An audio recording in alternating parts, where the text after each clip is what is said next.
Lebanon की राजधानी Beirut में कल हुए भीषण विस्फोट में अब तक कम से कम 78 लोग मारे गए हैं और 3,700 से ज्यादा लोग घायल हुए हैं। लेबनान सरकार ने कम से कम 78 लोगों के मारे जाने की पुष्टि की है। देश के स्वास्थ्य मंत्री हमद हसन ने इस भीषण हादसे को देश के लिए आपदा करार दिया है और आशंका जताई है कि मरने वालों की तादाद काफी ज्यादा बढ़ सकती है। राजधानी बेरूत में यह धमाका तट के पास खड़े एक जहाज में हुआ, समुद्र तट के पास खड़े एक जहाज में हुआ जो अमोनियम नाइट्रेट से भरा हुआ था। धमाका इतना भीषण था कि 10 किलोमीटर के दायरे में मौजूद घरों को नुकसान पहुंचा है। धमाके से कारें 3 मंजिल तक उछल गई, बिल्डिंग्स एक पल में धराशायी हो गई। स्वास्थ्य मंत्री हसन ने कहा कि बेरूत पोर्ट के एक वेयरहाउस में हुए विस्फोट में इतने ज्यादा लोग हताहत हुए हैं कि शहर के सारे अस्पताल भर गए हैं। इस विस्फोट में जो लोग मारे गए हैं उनमें कतीब पार्टी के महासचिव निजार नजरियान भी शामिल हैं। निजार की पार्टी का मुख्यालय बेरूत बंदरगाह के ठीक सामने था। The national council for scientific research ने कहा कि भीषण धमाका अमोनियम नाइट्रेट की वजह से हुआ जो एक वेयर हाउस के अंदर रखा हुआ था। लेबनान के राष्ट्रपति माइकल आउन ने ट्विटर पर लिखा कि बिना सुरक्षा इंतजाम के 2,750 टन अमोनियम नाइट्रेट रखने वालों के खिलाफ कठोर कार्रवाई होगी। इस भीषण धमाके के बाद पूरे बेरूत शहर में बर्बादी का आलम नजर आ रहा है।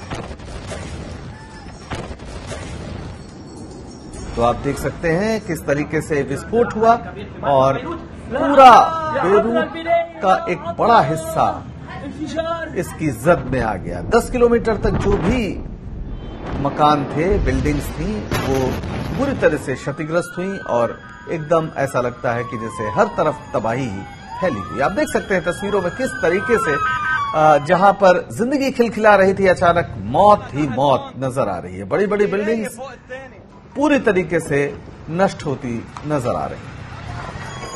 तमाम बिल्डिंग जमींदोज भी हो गई हैं और ये नुकसान जो उनका पहुंचा है ये आप देख सकते हैं किस तरह से इन बिल्डिंग्स के अंदर का क्या हाल है। अगर बिल्डिंग खड़ी भी है तो भी उनके अंदर का पूरा जो स्ट्रक्चर है वो किस तरीके से क्षतिग्रस्त हुआ है।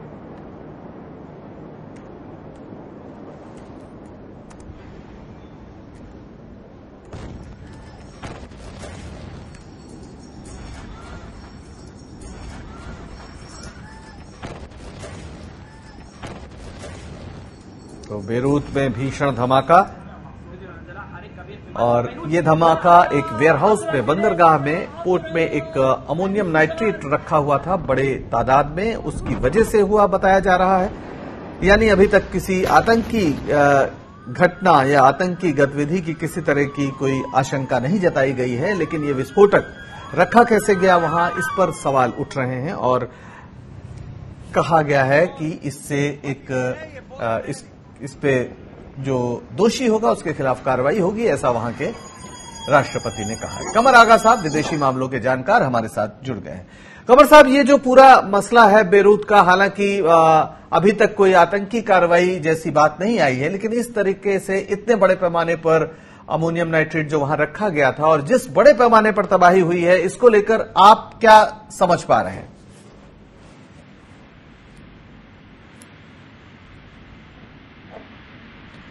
कमर आगा साहब, क्या आपको हमारी आवाज सुनाई पड़ रही है?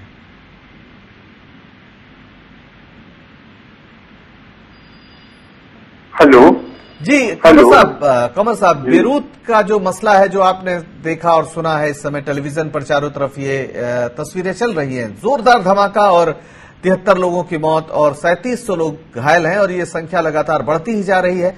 ये क्या कोई सिर्फ दुर्घटना का मामला है या आप जिस तरह से पूरा बेरूत का इतिहास रहा है और जिस तरह से पूरी मिडिल ईस्ट की स्थिति है उसमें आप किस तरह से इस मसले को देखते हैं?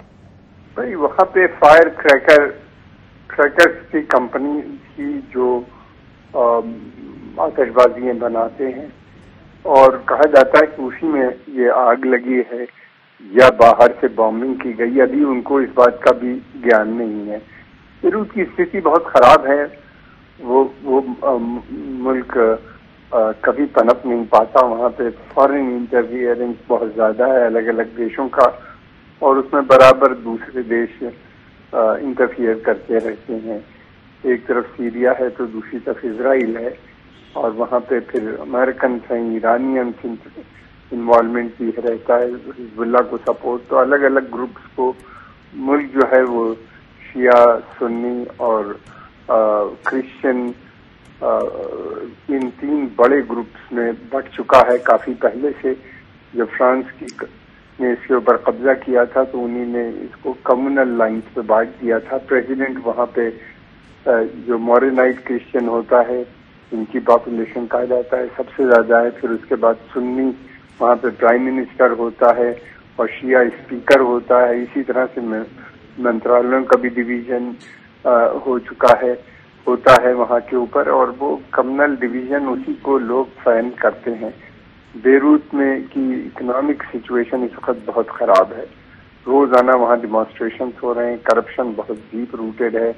प्राइम मिनिस्टर ने भी रिजाइन कर दिया, हरीरी ने, और नया एडमिनिस्ट्रेशन बना है, लेकिन कंट्रोल से बाहर है सिचुएशन। अभी तक उनकी डिमांड है एक बड़े लोन की, वर्ल्ड बैंक या IMF से पैसा लेने की, वो अभी तक पूरी नहीं हुई। इकोनॉमी बिल्कुल क्रैश कर गई है और वहां पे लगातार पीसफुल डिमॉन्स्ट्रेशन हो रहे हैं। और पिछले कुछ दिनों से जनता में काफी यूनिटी नजर आ रही थी, सब मिल के अपोज कर रहे थे। डर इस बात का है कहीं ऐसा तो नहीं कि दोबारा से उस यूनिटी को भंग करने की कोशिश की गई है, या ये किसी बाहर के मुल्क की हरकत है इन लोगों को दोबारा से डिवाइड करने के लिए। मैं समझता हूँ अभी जल्दी होगा इस पर बात करना। बिल्कुल इंतजार हम लोग भी कर रहे हैं। जिस तरीके से अभी साफ साफ कुछ कहा नहीं जा रहा, लेकिन जो पूरी परिस्थिति है, और आपने खुद जिस तरह से विस्तार से बताया कि वहां पर जन असंतोष बहुत बढ़ रहा है, लोगों की एकता भी नजर आ रही है। जो कम्युनल लाइन पर पूरा डिवाइड है उसको खत्म करने की कोशिश भी नजर आ रही जनता की ओर से, एक यकजहती है और कोशिश की जा रही है कि जो ऐसे सवाल हैं, जो जिंदगी के मसले हैं, उस पर बात हो। लेकिन जाहिर है सरकारों का रुख क्या होता है हम आप सब जानते हैं। बहरहाल आपका बहुत बहुत शुक्रिया इस सारी बातचीत के लिए, कमर आगा साहब।